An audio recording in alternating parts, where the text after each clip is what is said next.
novou stejnou oproti třeba blog.cz. A jako jinak je to stejné blog? Na stejném principu.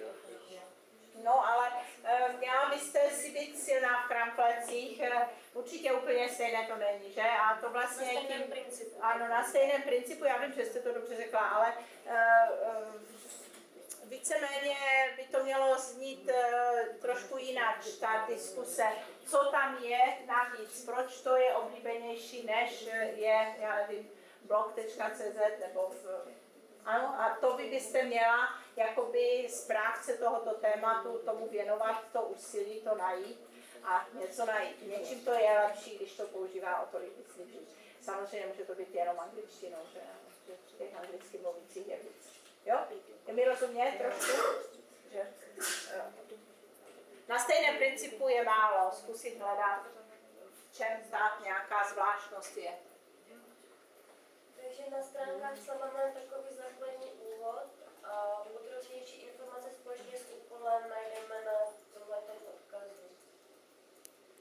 Tady je nějaká ta základní charakteristika a dole je úkol pro ostatní. Zde najdeme jak změnit toho úkolu, tak i konkrétní postup obrázkami, jak k němu dojít.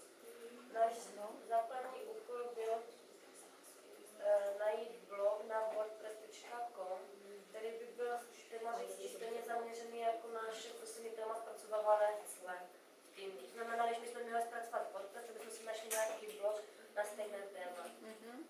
Cílem našeho úkolu bylo hlavně to nevyzkoušet si práci s tím blogem, to jsme už zkoušeli na blog.cz, ale spíš jak toho využít, když máme možnost najít si blogy, které jsou tematicky stejně podobné a po případě i využít těch znalostí od jiných lidí. Ano, výborně, čili aby to všichni měli dovednost, tak vy taky to můžete mít dovednost a máte to spíš dovednost vůbec studovat, učit se funkce RSS. Ale to je ta funkce, jakože, protože to i CZ funguje přes RSS. Ano, a vy jste před chvíli říkal, že přicházejí zprávy, které mi říkají, co na těch stránkách se objevilo nového, čím se změnili. A to, co vlastně teď uplatňujete, tak to je víceméně, prostě najít jeden článek, to je souvisí, já nevím, před chvíli tady byl Google Search, takže to můžu dělat i tam, ale já myslím, že tou hlavní funkcí je spíš to, co se tam změnilo, ne? Takže myslíte, že byste to takto nějak mohl propátrat, co to dělá, jak to dělá? Zkrátka cílem je, a to je opravdu kvalitně zpracováno. Takže to, proč revokují případně nové hlasování, ale klidně nemusí být, ale chci ještě, ať o tom diskutujeme.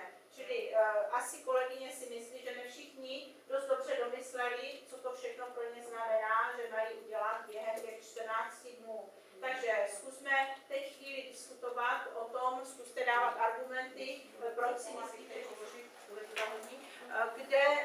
které dílem slouží, nebo hlavně slouží jako vaše opravdu osobní stránky pro vaše osobní učení se. Protože my jsme začínali tady s tímto, tak některá témata mají těžiště na tomto PLE, je to, já nevím, blog, wiki, které tam jsme prostě začínali a tam jste o tom shromažďovali nejvíce. Ale toto není ten primární cíl toho PLE. Ještě jednou, cíl PLE je spíše vaše takové cvičné, soukromé, je to vaše taška, kterou si nosíte, když jste měli všechny zápisy v sešitech, měli jste tam knihy, které byste nemohli oželet, protože byste se nemohli učit do biologie nebo do něčeho takového. No a to všechno si shromažďujete, dá se říct, pro svou potřebu učit se na PLE. Nicméně někde jsme to trošku porušili, takže to tam máte. Na to navazuje Team Learning Environment. Cílem tohoto předmětu je, abyste se zdokonali v práci v týmu. Víte sami i ze zkušenosti v tomto předmětu, že to není tak samozřejmé umět pracovat v týmu. Tím spíš, když máte využít komunikaci, která je v některých případech opravdu nuceně pouze virtuální. A je dobré se v tom procvičovat. Věřím, že se za ten semestr dostanete dál. No, abyste toto mohli zase dokumentovat jako činnost, jako proces, jako něco, co se učíte, pracovat týmově. Proto máte zřízeno Team Learning Environment. No a protože my jsme takový tým ve větší modifikaci, tady všichni dohromady, tak jsem si dovolila udělat ještě First Learning Environment.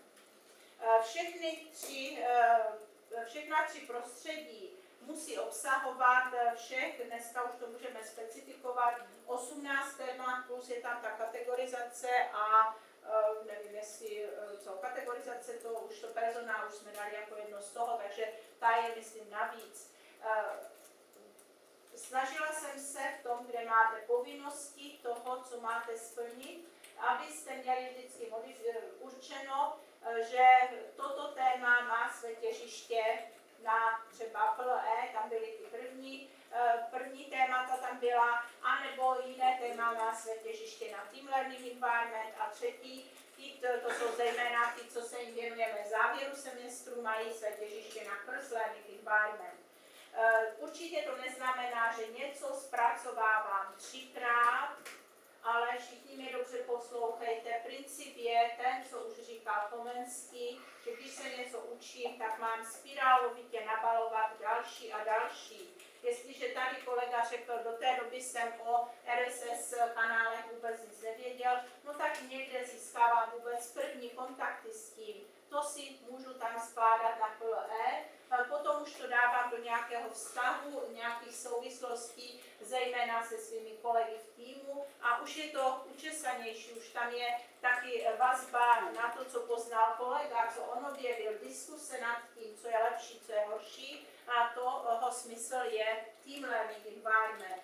No a First Learning Environment, to je totéž, jenomže opravdu už v té krásné, učesané podobě, jakože jsem člověk, který už má nadhled nad tímto tématem a jsem součástí týmu a toto tam nějakým způsobem zpracovávám jako už opravdu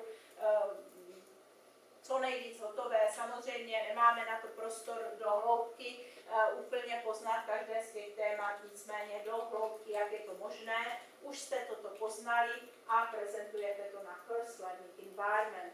Povinností každého studenta, každého týmu je zde v závěru prezentovat svou semestrální práci a to prezentovat z pohledu týmu i z pohledu jednotlivce. Takže tým musí prokázat, co udělal, ale musí taky být schopen prokázat každý jednotlivec, jak v práci tohoto týmu přispěl a umět se nějak vyjádřit k přínosům, k tomu, co mu to dalo, co to dalo týmu, jak byl platný, co jsem se naučil, co bylo překážkou a zkrátka vaše vstupy do toho, velmi se na ně těším, že budou kreativní a to, co vůbec já jsem tady explicitně nedokázala vyjmenovat, protože mi to ani nenapadne,